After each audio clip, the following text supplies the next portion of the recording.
Hello बच्चों, आज हम एक नए चैप्टर का अध्ययन करेंगे जिसका नाम है सामाजिक समूह। अब इसका अध्ययन करने से पहले सबसे पहले हम ये देखें कि समूह क्या होता है।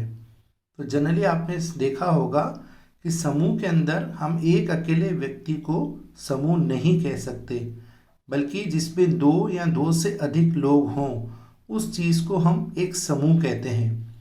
जैसे आपने देखा होगा कि बहुत सारी बकरियां एक जगह चर रही हैं, बहुत सारी गायें हैं, इसी प्रकार बहुत सारे कोई पक्षी एक साथ उड़ रहे हैं, तो हम उन सबको देखते ही कहते हैं कि वो एक समूह में घूम रहे हैं या समूह में पक्षी उड़ रहे हैं, अर्थात उनकी संख्या बहुत ज़्यादा है।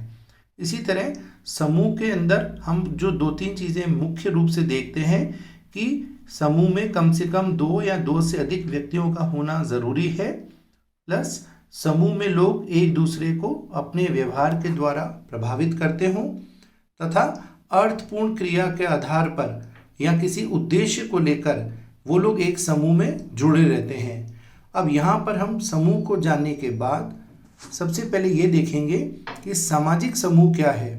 अब इसको हम परिभाषित इस रूप में कर सकते हैं कि जब दो या दो से अधिक व्यक्ति पारस्परिक रूप से एक दूसरे को प्रभावित करते हैं तथा किसी सामान्य हितों के लिए एक दूसरे के साथ अर्थपूर्ण अंतःक्रिया द्वारा संबंध स्थापित करते हैं, तो वो एक समूह का निर्माण करते हैं। इसका मतलब कि समूह में कम से कम दो या दो से अधिक व्यक्ति होने चाहिए तथा वो किसी भी एक सामान्य उद्देश्य के लिए आपस में एक दूसरे को प्रभावित करते हों, तो उससे एक सामाजिक समूह का निर्माण होता है। अब है इसकी समूह की परिभाषा या विशेषताएं। अब सबसे पहली विशेषता है सामाजिक समूह की कि ये एक व्यक्तियों का समूह है, अर्थात किसी भी समूह का निर्माण एक अकेले व्यक्ति के द्वारा नहीं हो सकता। इसके लिए मैंने बताया था भी कि कम से कम दो या दो से अधिक व्यक्तियों का होना आवश्यक है, अर्थात एक अकेला व्यक्ति कोई समूह नहीं कहला सकता, बल्कि प्रत्येक समूह में दो या दो से अधिक व्यक्तियों का होना आवश्यक है।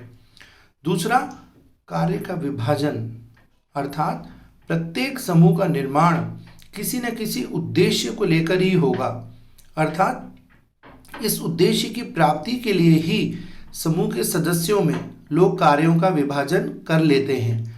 जैसे आज मैं कहता हूँ कि मैं एक शिक्षक हूँ, मैं एक कॉलेज में पढ़ाता हूँ, तो कॉलेज में भी बहुत सारे शिक्षक हैं जो अलग अलग विषय के शिक्षक हैं और जो अपने अपने सब्जेक्ट्स को पढ़ाते हैं। इसी तरह छात्रों का भी समूह है, जो कोई आर्ट्स का है, कोई कॉमर्स का है, कोई साइंस का है, तो वो लोग एक उद्देश्य को लेकर ही उस समूह के सदस्य बने हैं। अब यहाँ कॉलेज में हम अगर देखें तो कई प्रकार के हमें समूह देखने को मिलते हैं, शिक्षकों का, क्लेरिकल स्टाफ का, चपरासियों का, छात्रों का, और हर व्यक्ति अपने किसी उद्देश्य को लेकर ही उस समूह का सदस्य बना हुआ है। तीसरा, सामान्य रुचि, अर्थात किसी भी समूह की जो स्थापना है वो उन्हीं व्यक्तियों के द्वारा होती है जिनकी रुचि और हित सामान्य हो। विरोधी हित वाले व्यक्ति किसी भी समूह का निर्माण नहीं कर सकते। इसका मतलब जैसे मान लीजिए मैं एक शिक्षक बनना चाहता था, तो मैंने अपनी पढ़ाई पूरी करने के बाद जब मैंने अपनी शिक्षक की नौकरी को प्राप्त कर लिया, तो इसी तरह जब मेरी रुचि उस शिक्षक बनने में थी और मैं अपने लक्ष्य तक पहुंच गया, तो उस लक्ष्य के तक पहुंचने के बाद ही मैं उस शिक्षक समूह से जुड़ गया। अब अगर मेरा रुचि इसमें नहीं होती, मैं कोई और कुछ बनना चाहता था या मैं किसी बैंक की नौकरी करना चाहता था, तो वहाँ उद्देश्य मेरा उस समूह में जुड़ जाता और मैं उस समय बैंक में होता। लेकिन एक समूह के लोग अपनी सामान्य रुचि के कारण ही किसी भी समूह में जुड़ जाते हैं। चौथा, समूह में एकता। कोई भी समूह उस समय तक कायम रह सकता है जब तक उस समूह में एकता की भावना पाई जाती हो, क्योंकि इसके अभाव में समूह टूट जाएगा और आपस में एक दूसरे के लिए हर समूह में हम की भावना का होना आवश्यक है। हम की भावना क्या होती है कि जैसे हम कहते हैं कि मैं जिस परिवार में रहता हूँ तो हम सब परिवार के लोग एक हैं, या हम 5-7 दोस्त हैं, हम सब बिल्कुल एकदम भाई जैसे हैं, हमारे अंदर बहुत सी अच्छी पक्की दोस्ती है। तो ये एक हम की भावना होती है जो लोगों को निरंतर आपस में पूरा जीवन जोड़े रखती है। इसी तरह जो व्यक्ति किसी भी समूह के सदस्य बनता है तो वो प्रत्येक समूह के सदस्य के बारे में एक दूसरे को जानता है, एक दूसरे की खैर खबर रखता है और आपस में लोग हम की भावना से जुड़े रहते हैं। पांचवा, ऐच्छिक सदस्यता कि व्यक्ति देखता है कि उसका समूह, जो वो जिस समूह का भी सदस्य बनना चाहता है, तो वो व्यक्ति उस समूह का सदस्य तभी बनेगा जब उसकी इच्छा हो। अर्थात जैसे मैं कह रहा हूँ कि मैं एक शिक्षक बनना चाहता था और नौकरी प्राप्त करने के बाद आज मैं एक शिक्षक समूह का सदस्य हूँ। कोई व्यक्ति गाना गाना चाहता है तो वो एक अच्छे गायक के समूह में शामिल होगा। कोई व्यक्ति बैंक की नौकरी करना चाहता है तो वो बैंक के व्यक्ति के समूह में शामिल होगा। ये सब डिपेंड करता है उस व्यक्ति की अपनी आवश्यकताएं, उसकी अपनी रुचि, उसके अपने हित, जिनको देखकर ही वो अपने किसी भी समूह का सदस्य बनता है। छठा, स्तरीकरण कि समूह में सभी व्यक्ति सामान्य पदों पर नहीं होते बल्कि अलग अलग परिस्थिति और भूमिका को निभाते हैं। अतः प्रत्येक समूह में पदों का उतार चढ़ाव पाया जाता है और पदों के उच्चता व निम्नता के क्रम में संस्तरण बने रहते हैं। अब आज जैसे मैं कह रहा हूँ कि मैं कॉलेज में हूँ, तो कॉलेज में भी यहाँ नीचे से ऊपर एक स्तरीकरण पाया जाता है कि जैसे सबसे नीचे चपरासियों का समूह है, उसके ऊपर क्लेरिकल स्टाफ है, शिक्षक वर्ग है, छात्रों का समूह है। तो जो व्यक्ति जिस समूह का है उस हिसाब से वो समाज में अपनी उच्चता व निम्नता को देख सकता है। नेक्स्ट, सामूहिक आदर्श। प्रत्येक समूह में सामूहिक आदर्श पाए जाते हैं जो उस सदस्यों को व्यवहारों को निश्चित करते हैं और एक स्वरूप प्रदान करते हैं। जैसे प्रत्येक सदस्य से अपेक्षा की जाती है कि वह अपने समूह और आदर्शों को प्रथाओं, कानूनों, जनरीतियों आदि का पालन करेगा। जैसे मैंने कहा कि मैं एक शिक्षक वर्ग का सदस्य हूँ, तो मुझे पता है कि शिक्षक बनने के बाद मेरे समाज के प्रति मेरा क्या नज़रिया है, छात्रों के प्रति मेरा क्या नज़रिया है कि मुझे रोज़ कॉलेज आना होगा, टाइम पे क्लास लेनी होगी, बच्चों की मदद करनी होगी, उनकी प्रॉब्लम्स को सॉल्व करना होगा, मुझे अपने नियमों का ध्यान रखना पड़ेगा, जो भी मेरे नियम हैं शिक्षा से संबंधित उन सभी नियमों का पालन करना होगा। कॉलेज के नियम हो सकते हैं, छात्रों के लिए अलग होंगे।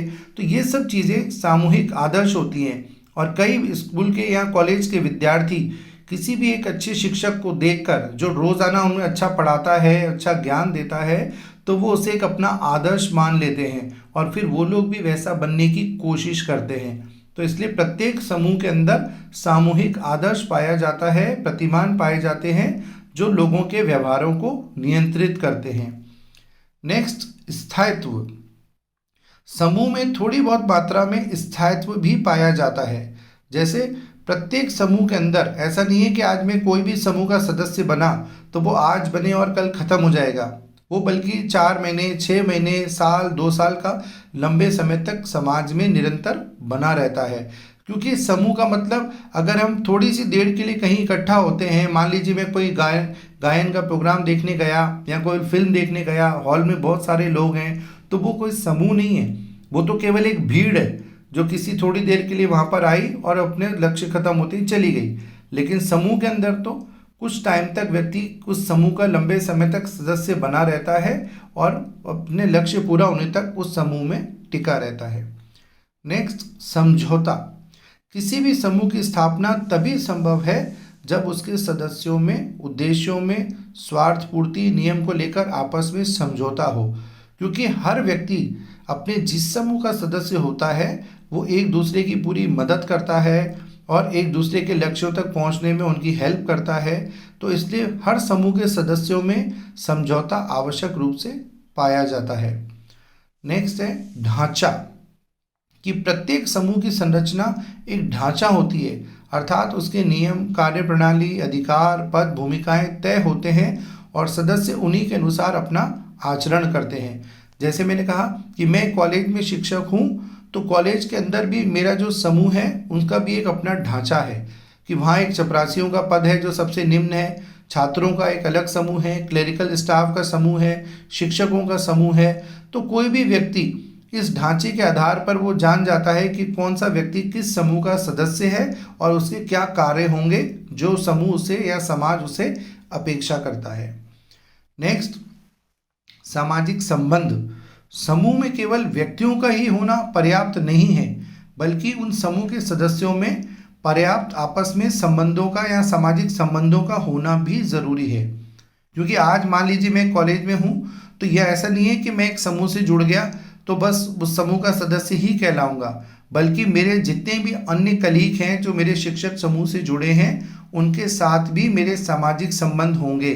अर्थात क्योंकि मैं लंबे समय तक अपने उस समूह का सदस्य हूँ तो मुझे एक दूसरे की मदद करनी पड़ती है, हम एक दूसरे के साथ उठते बैठते हैं और हर कार्य में एक दूसरे की पूरी मदद करते हैं। तो हमारे बीच, चाहे वो मैं साइंस का हूँ, चाहे आर्ट्स का हूँ, चाहे कॉमर्स का हूँ, हर सदस्य अपने समूह के लोगों के साथ सामाजिक संबंध बनाए रखता है, ताकि मुझसे कभी कोई पूछे कि आपके कॉलेज में ये फला व्यक्ति है, वो किस विषय का है या फला व्यक्ति है क्या, तो मुझे हर चीज़ की पूर्ण जानकारी होनी चाहिए ताकि मैं तुरंत दूसरे को उसके बारे में बता सकूं। नेक्स्ट, जागरूकता।